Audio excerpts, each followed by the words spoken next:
If your toilet's running, it's not always for the flapper. It can be the fill valve. I pulled up the red cap off. Twist and turn. See how easily it comes off.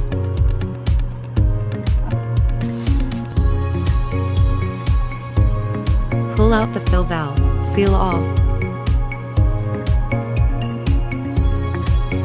Replace the new seal.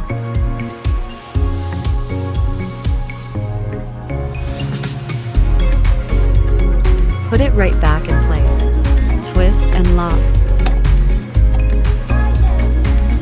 Check before put the red cap back on.